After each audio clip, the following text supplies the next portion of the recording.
Hello everyone. अभी दिवाली का समय चल रहा है और लोग दिवाली में पटाखे जलाते हैं और कुछ छोटी मोटी गलतियों की वजह से लोग जल जाते हैं और उनको बहुत ही दिक्कतों का सामना करना पड़ता है। तो आज हम बात करेंगे कि अगर हम पटाखा जलाते वक्त या किसी और कारण से अगर हम जल गए हैं, मीन्स बर्न हो गया है, तो क्या ट्रीटमेंट हमें लेना है और किन बातों का विशेष रूप से हमें ध्यान देना है। तो चलिए शुरू करते हैं। सबसे पहले अगर आप जल जाते हैं, हमें उस बर्न वाले एरिया पे टूथपेस्ट, इंक, घी, बटर, आटा, हनी या हल्दी, इनमें से किसी भी चीज का प्रयोग नहीं करना है। लोग अक्सर क्या करते हैं, जलन से राहत पाने के लिए जहां पे बर्न हुआ रहता है वहां पे टूथपेस्ट या घी या बटर वगैरह लगा लेते हैं और उनको आराम होता है, पर नहीं, इससे इन्फेक्शन बहुत ज्यादा बढ़ सकता है और कंडीशन बहुत क्रिटिकल हो सकती है। तो हमें इन चीजों का यूज नहीं करना है। हाँ, अगर बर्न हो रहा है, अगर हम जल गए हैं, तो सबसे पहला काम हमें क्या करना है कि हमें नॉर्मल रनिंग वाटर में अपना हाथ डालना है और 15 से 20 मिनट तक हमें उसमें धुलना है। इससे हमको जिस एरिया में जलन हो रहा है उस एरिया में हमें काफी आराम मिलेगा, जलन से हमें काफी आराम मिलेगा। हमें normal running water, tap water से उस एरिया को 15 से 20 मिनट या फिर आधे घंटे तक धुलना है। इससे हमें बहुत ज्यादा आराम मिलेगा। और हाँ, नॉर्मल पानी रहना चाहिए, रनिंग वाटर नॉर्मल टेम्परेचर का, न कि कोल्ड न कि हॉट, मतलब न ठंडा पानी भी नहीं रहेगा। कुछ लोग क्या करते हैं, बर्फ से सिकाई करने लगते हैं, नहीं तो बर्फ से सिकाई भी नहीं करना है।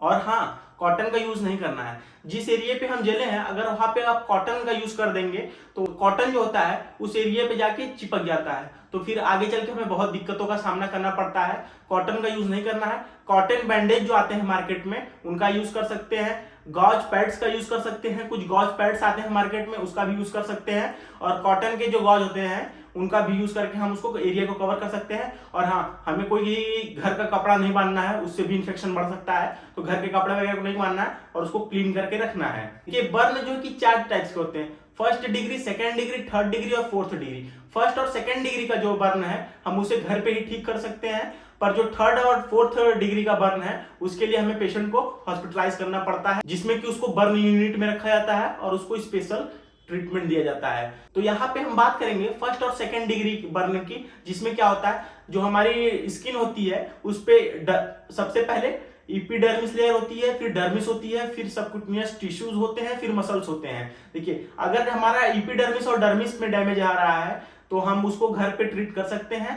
या सबक्यूटेनियस या मसल्स मींस जिसमें कि जिस बर्न में हमें हमारी मसल्स दिखाई दे रही हैं या फिर हड्डी दिखाई दे रहा है तो उनको हमें फर्स्ट एड देके तुरंत ही हॉस्पिटल के लिए ले जाना है।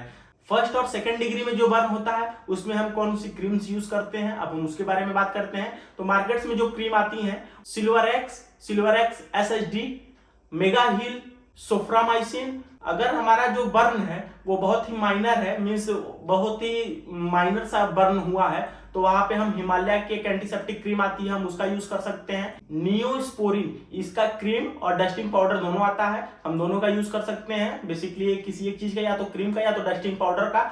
और बर्न हील और बर्नॉल, हम इनका यूज कर सकते हैं। बेसिकली हम इनको जो है कि दिन में 3 से 4 बार लगाएंगे। अब हम बात करें टैबलेट्स की, क्या टैबलेट्स हमें खानी है। देखिए, तो इसमें हम आइबुप्रोफेन के साथ पैरासीटामोल दे सकते हैं, जिससे कि हमको हमारे पेन में जो एरिया हमारा बर्न हुआ है वहां पे हमें दर्द ना हो और उसमें स्वेलिंग वगैरह ना हो, तो उससे हमें आराम मिले। तो उसमें हम आइबुप्रोफेन और पैरासीटामोल का कॉम्बिनेशन देते हैं। और मार्केट में जो हमें देखने को मिलता है, आइबुजेसिक प्लस, कम्बीफ्लॉम, फ्लेक्सॉन और ब्रूफेन पी, ये सारी दवाएं हमें मार्केट में देखने को मिलती हैं। और इसको हम जो डोज रहेगा वो हम दिन भर में 2 से 3 बार ले सकते हैं। वो बेसिकली पेशेंट की कंडीशन पे डिपेंड करेगा कि कितना ज्यादा बर्न है और उसको कितनी ज्यादा दिक्कत है। हम इसमें कुछ एंटीबायोटिक्स भी देते हैं जिससे कि हमारा घाव जो है जल्दी से कवर कर जाए। इसमें जो हम एंटीबायोटिक्स यूज करते हैं, सिफिक्जिम, एमॉक्सिलिन क्लेवोनिक एसिड और सिफोडॉक्सिन क्लेवोनिक एसिड का यूज हम करते हैं। सिफिक्जिम में जो दवाएं हमें मार्केट में देखने को मिलती हैं, जीफी और टैक्जिमो के नाम से आती हैं, ये हम दे सकते हैं। इनका जो डोज रहेगा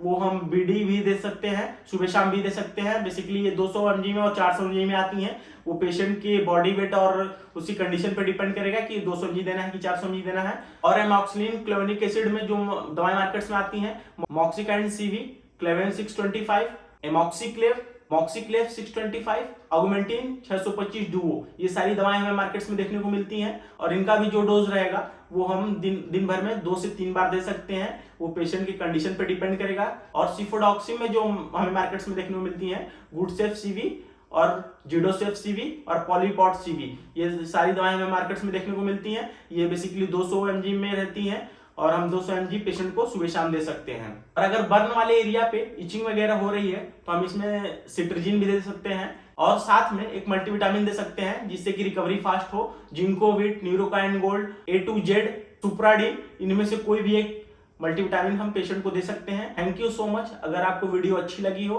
तो हमारे चैनल को सब्सक्राइब करें, वीडियो को लाइक करें और अपने फैमिली और फ्रेंड्स के साथ शेयर करें। Happy Diwali, be safe.